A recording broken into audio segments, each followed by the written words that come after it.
Class 10th में हो और साइंस के पेपर से डर लग रहा है और स्पेशली इसमें विद्युत वाले चैप्टर से भी ज़्यादा डर लग रहा है तो कोई प्रॉब्लम नहीं है। आने वाली वीडियो को देखिए, इस वाली वीडियो को देखिए। विद्युत से आने वाले जितने भी नंबर का पेपर आता है बिल्कुल क्लियर हो जाएगा।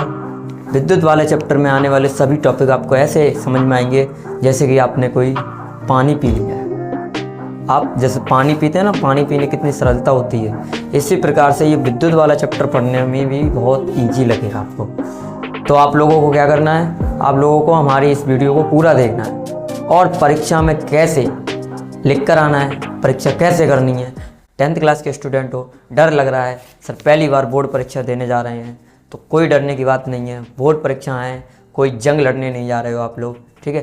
बिल्कुल बेसिकली हम बड़े ही आसान शब्दों में इस चैप्टर का खल्लास करेंगे, ठीक है।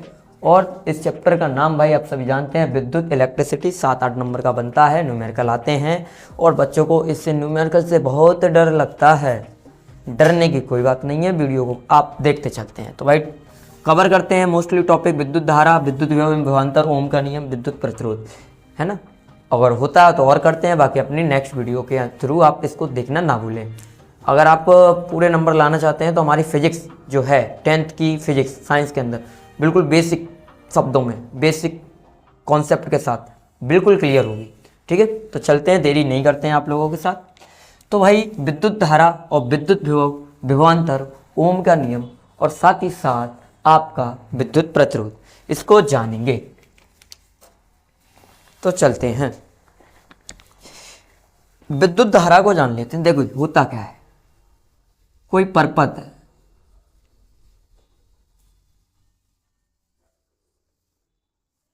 कोई अभी ये परपथ है और ध्यान रखना एक बंद पथ होता है। धारा के गमन पथ के बंद पथ को हम परिपथ बोलते हैं। ये हमारा परिपथ हो जाएगा। परिपथ बेटा तब तक है जब तक उसमें क्या जा रही हो, धारा जा रही हो। परिपथ कब तक है, जब तक उसमें क्या जा रही हो, धारा जा रही हो, ठीक है। और यही हमारा सतत गमन पथ परिपथ कहलाता है, परिपथ कहलाता है। ये हमारा सतत गमन पथ क्या कहलाता है, परिपथ कहलाता है।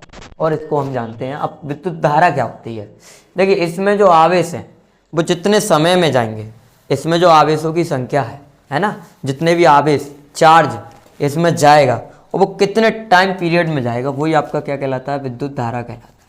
सबसे पहले क्या जानेंगे, विद्युत धारा के।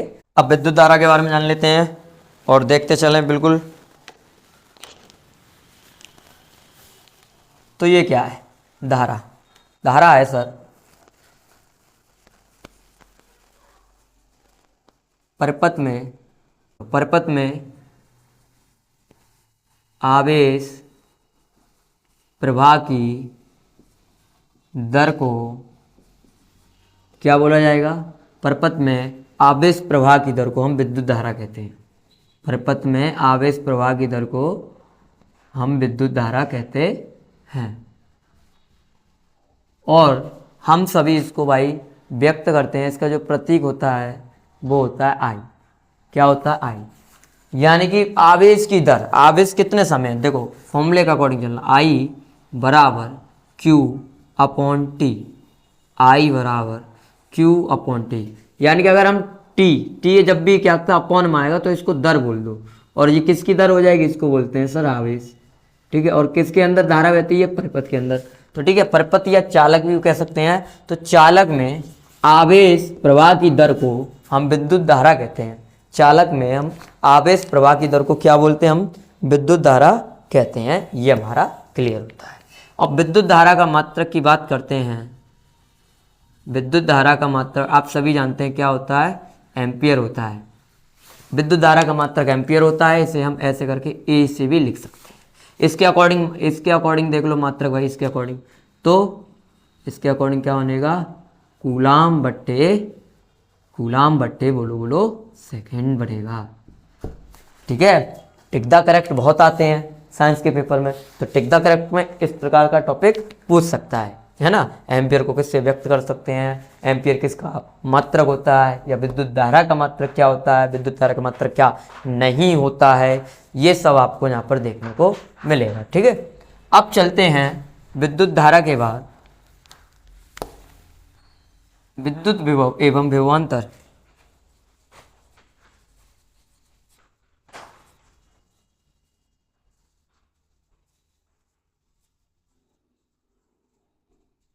विद्युत विभव एवं विभवांतर, तो देखिए विद्युत विभव क्या आता है, अगर आप किसी परपथ में कोई आवेश है उसे आप अनंत से लेकर आए, कहाँ से लेकर आए, अनंत से, पता नहीं है कहाँ से ला रहे हैं, और एक निश्चित बिंदु तक लाएं, तो आपने अनंत से और एक निश्चित बिंदु तक लाने में जो काम करना पड़ा हो, कैसे, आपने एक परपथ ले रखा होगा, परपथ ले रखा है, ठीक है, और आप क्या कर रहे हैं, एक आवेश लेकर आए, अनंत से लेकर आए, लेकिन आप यहाँ तक लेकर आए, बिंदु ए तक लेकर आए। ठीक है, तो जो आपने इसमें काम किया है, क्या किया है, काम यानी कार्य किया, जो आपने ऊर्जा दी है, वही आपका विभव कहलाएगा, वही आपका क्या कहलाएगा, विभव कहलाएगा। अगर यही चीज़ अगर विभवांतर के लिए बोली जाए, तो मान लो मैंने यहाँ पर जो आवेश था Q, इसको ले जाके मैंने B तक पहुँचा दिया, इसको ले जाके मैंने 20 तक पहुँचा दिया, यानी कि प्रति एकांक आवेश को आप एक स्थान से दूसरे स्थान तक या एक बिंदु से दूसरे बिंदु तक ले जाने में जो काम, जो ऊर्जा खर्च हो रही है, वही ऊर्जा हमारी विभवांतर कहलाती है। यानी कि विभव आपके लिए अनंत से एक बिंदु,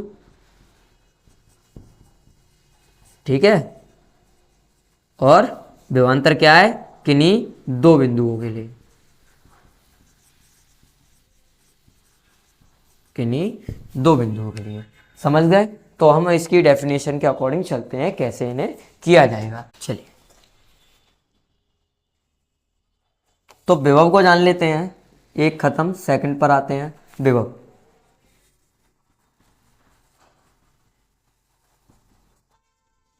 प्रति एकांक आवेश को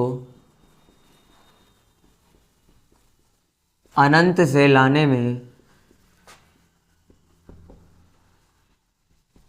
किया गया कार्य। ठीक है, प्रति एकांक आवेश को अनंत से लाने में किया गया कार्य आपका क्या कहलाएगा, विभव कहलाएगा। सर जी, क्या कहलाएगा, विभव कहलाएगा, और इसे V से व्यक्त करते हैं। तो यहाँ जो फॉर्मूला बनेगा V बराबर W/Q बनेगा। क्या बनेगा, V बराबर W/Q बनेगा। तो और इसका मात्रक जान लो, इसका मात्रक होता है, इसका मात्रक होता है वोल्ट, और दूसरा मात्रक इसके अकॉर्डिंग बनाएगी। देखिए कार्य, कार्य का मात्रक आप सभी जानते हैं जूल होता है, जूल, और आवेश का अभी सभी जानते हैं कूलाम होता है। तो दूसरा मात्रक क्या बन गया, जूल बट्टे कूलाम बन गया। ठीक है, ये तो हमने लिख ली विभव के लिए। अब हम लिखें विभवांतर के लिए, किसके लिए, विभवांतर के लिए। तो प्रति एकांक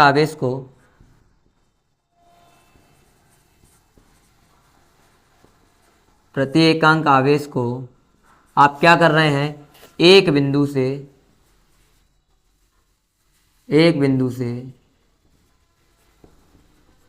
दूसरे बिंदु तक,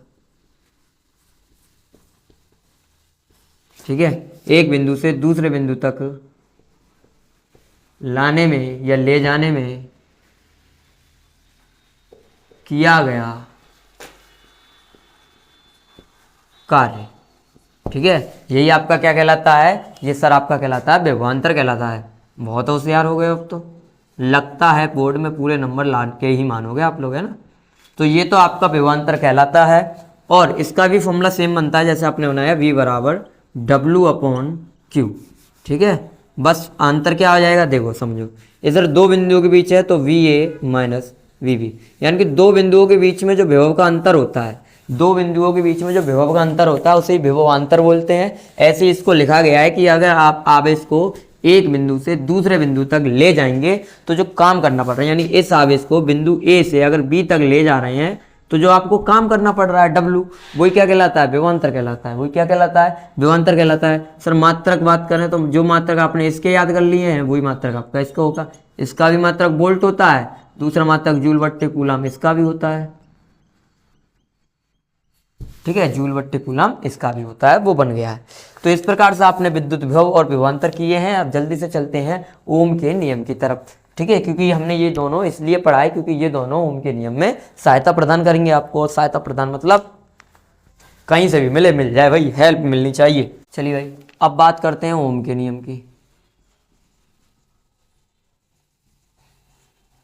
देखिए ओम के नियम को समझने के लिए आपको एक बात समझनी होगी, वो बात ये है कि अगर किसी परपथ की लंबाई, उसका ताप, उसका क्षेत्रफल आप सब निश्चित कर दें, चेंज ना करें।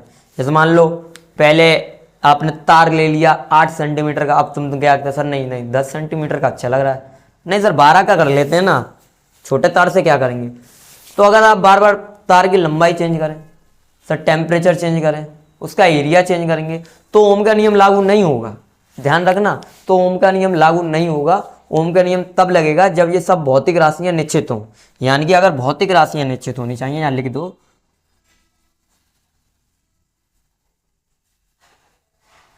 भौतिक राशियां निश्चित होनी चाहिए, फिक्स होनी चाहिए। ठीक है, अगर भौतिक राशियां निश्चित है तो यहां बोल सकते हैं कि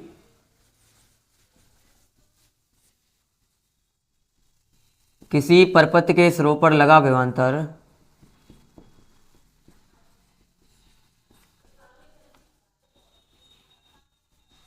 किसी परपथ के सिरों पर लगा विभवांतर वो क्या हो जाता है, बी। ठीक है,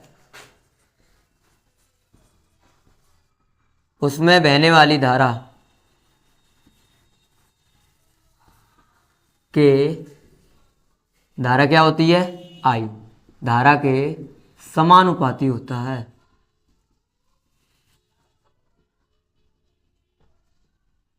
ठीक है, किसी परपथ के सिरों पर लगा विभवांतर V हो गया, ठीक है, और उसमें बहने वाली धारा I होगी, तो ये दोनों आपस में कैसे हो जाएंगे, समानुपाती होता है। ठीक है, समानुपाती होता है, कहने का कैसे लिखोगे आप, यानी कि जो V है वो समानुपाती किसके है, I के है, जो V है वो समानुपाती किसके है, I के है, और यहाँ से V बराबर I तो रहेगा ही रहेगा। अब एक नियतांक हम जानते हैं भाई, इस चिन्ह को हटा के क्या आता है, एक नियतांक आता है, नियतांक आता है, तो आप भी जान लो क्या आता है, नियतांक आता है। तो इसको हटा के क्या लगा दोगे आप लोग, इसको हटा के आपको लगाना पड़ेगा R। क्या लगाना पड़ेगा, R लगाना पड़ेगा। सर ये R क्या है, तो जानो भाई R क्या है, जहाँ R एक नियतांक है और इसे परपथ का प्रतिरोध कहते हैं। ठीक है, नियतांक है और इसे और क्या बोला जाता है, और इसे विद्युत प्रतिरोध बोला जाता है। क्या बोला जाता है, विद्युत प्रतिरोध बोला जाता है। ठीक है, विद्युत प्रतिरोध बोला जाता है। तो आपने जान लिया विद्युत प्रतिरोध क्या होता है, ओम का नियम क्या होता है। ओम का नियम क्या है, यदि सभी भौतिक राशियां कैसी हो, स्थिर हो, समान हो या निश्चित हो, तो उस परपथ के सिरों पर जो विभवांतर लग रहा है वी, उसमें बहने वाली धारा के कैसे होगा, समानुपाती होगा। जैसे मान लो अगर आपने परपथ बनाया है, ठीक है, तो मैं बना दे रहा हूँ कुछ ओम वगैरह जो भी है,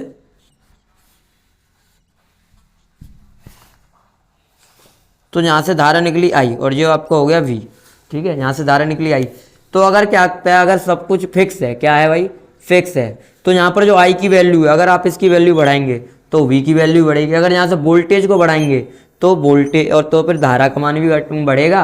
अगर आपने वोल्टेज को कम कर दिया तो भाई धारा का मान भी घट जाएगा। ग्राफ के थ्रू समझो, ग्राफ के थ्रू समझो, ये हो गया वी, ये हो गया आई, है ना। आप क्या करते जा रहे हैं, आप ये करते जा रहे हैं, पहले आपने क्या किया, एक एक दो तीन, दो तीन, ये ऐसे करके चलता है। आर का मान कैसे चलता है, ऐसे चलता है, कैसे समझो, यानी कि अगर आपका विभव बढ़ेगा, जैसे जैसे विभव बढ़ेगा वैसे वैसे धारा बढ़ेगी, जैसे जैसे विभव बढ़ेगा वैसे वैसे क्या बढ़ेगी, धारा। तो आप अगर तुम सोचो कि इसको ऐसे बना दे कि विभव बढ़ रहा है तो विभव को बढ़ा दो, पहले इतना था अब इतना पहुंच गया, अब इतना पहुंच गया, है ना, तो इनको हटा दो, तो ये ओम के नियम का पालन नहीं करेगा। ठीक है, अब तुम सोचो धारा के लिए बना दो, है ना, धारा के लिए पहले इतना था अब इतना पहुंच गया। ठीक है, ये ओम के नियम को पालन नहीं करेगा, ऐसे नहीं होगा। तुम सोचो कि दोनों का मान घटे तो ऐसे करके हो जाएगा, ऐसे भी नहीं बनेगा, यानी कि घटने पर घट जाएगा, बढ़ने पर बढ़ जाएगा। तो आपको लाइन कहाँ से लानी पड़ेगी, सेंटर से लानी पड़ेगी। आपको लाइन कहाँ से लानी पड़ेगी, सेंटर से लानी पड़ेगी। ये और ये आपका एक नियतांक होता है, ध्यान रखना, फिक्स। जैसे इसलिए अब विद्युत प्रतिरोध के बारे में जान लेते हैं। सर ये आ तो गया आई, तो यही हमारा ओम का नियम होता है और इससे कई सारे न्यूमेरिकल हम बना लेते हैं, खत्म करते हैं। और इसके बाद जो नेक्स्ट वीडियो में आएगा ना, वो प्रतिरोधों का संयोजन, ये प्रतिरोधों का संयोजन, श्रेणी क्रम, समांतर क्रम, देखना ना भूलें, न्यूमेरिकल बनते हैं, न्यूमेरिकल कराएंगे मस्त बिंदास भाषा में। ठीक है, अभी जान लेते हैं क्या, अभी क्या जानेंगे, अभी हाँ सही पहचाना, ये लिखा रह गया भाई, विद्युत प्रतिरोध। ठीक है, जान लेते हैं।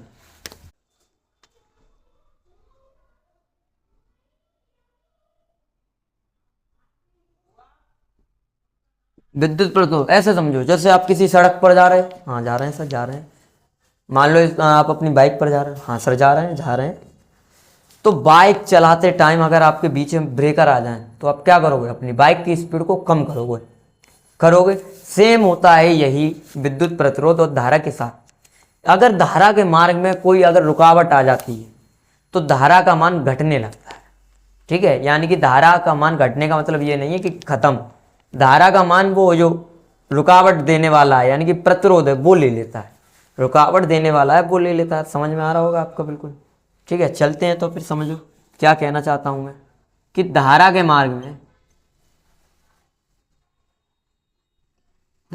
मार्ग में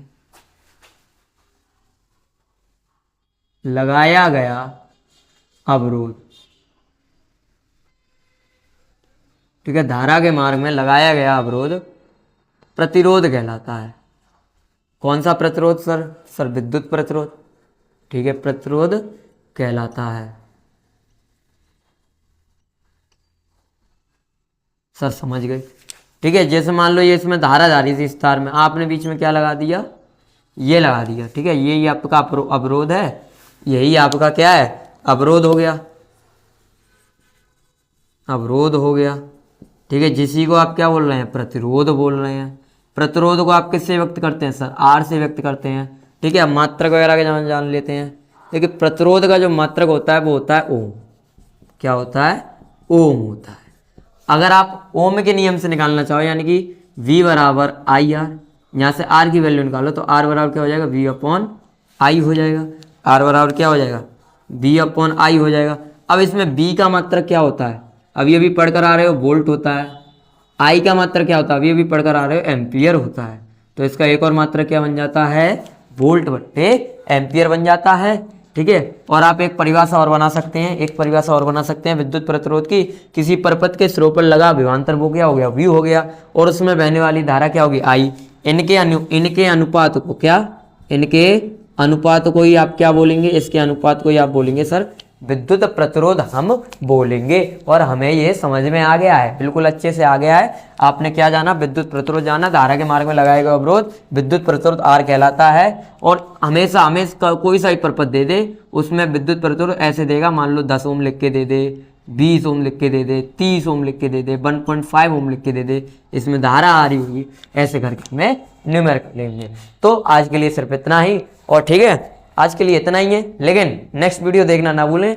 बिल्कुल मैंने बोला ना, विद्युत वाला चैप्टर अच्छे से पढ़ा दूंगा, मस्त समझा दूंगा। समझना है पेपर में, हमारा जो पेपर आ रहा है यूपी बोर्ड साइंस, पूरे नंबर लाने हैं। फिजिक्स में हमें एक भी नंबर नहीं छोड़ना है। तो इस चैप्टर से अगर क्वेश्चन आया तो पूरा अटेम्प्ट करके बैठ जाना है। तो इसलिए हमारी सभी वीडियो को देखें। बाकी 10th क्लास के लिए हमारी इस साल के लिए पहली वीडियो है, बाकी और वीडियो आएंगी, इसलिए चैनल को शेयर करें। जो भी आपके दोस्त हैं उनके पास ये वीडियो पहुंचाएं, जल्द से जल्द इस वीडियो को ज़्यादा से ज़्यादा शेयर करें, ठीक है, ताकि वो लोग भी एक नए कॉन्सेप्ट का, एक नए बेसिक कॉन्सेप्ट का आनंद उठा सकें। तब तक के लिए मिलते हैं, धन्यवाद। मैं हूं MS कुशवाहा, मिलूंगा आपको एक और नए लेक्चर के साथ।